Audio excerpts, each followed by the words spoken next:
আমি কয়েকদিন আগে পুরীতে ঘুরতে গিয়েছিলাম, তো ওখানে গিয়ে সি বিচের উপর দেখলাম একটি ছেলে বালির উপর খুব সুন্দর বালি দিয়ে মা দুর্গার মূর্তি তৈরি করেছে।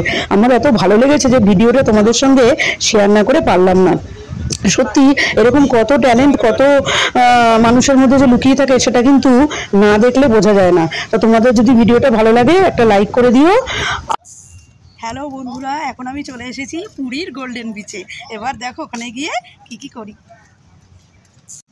বিচটা খুব সুন্দর জানো, 20 টাকা করে নেয়, মানে তুমি 3 ঘন্টা থাকলে 20 টাকা।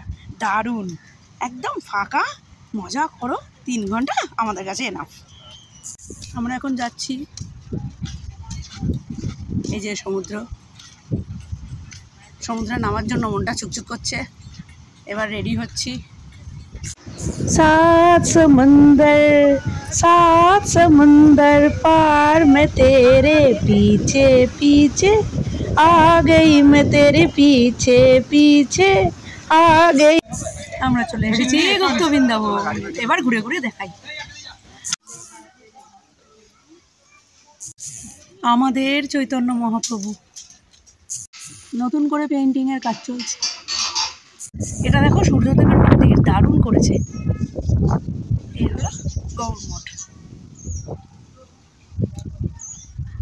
খুব সুন্দর লাগলো জানো তো। গোবিন্দ রাধারানীর সাথে নৌকা বিহারে ব্যস্ত। মূর্তিগুলো এত সুন্দর কি বলবো। চৈতন্য মহাপ্রভু শায়িত অবস্থায়, অনির্বচনীয়, কি কাজ, সত্যি চোখ জুড়িয়ে যায় দেখলে। আবার ফিরে এলাম সমুদ্র সৈকতে, কিন্তু বাড়ি যাওয়ার সময় আমার মনটা খুব খারাপ হয়ে গেছিল।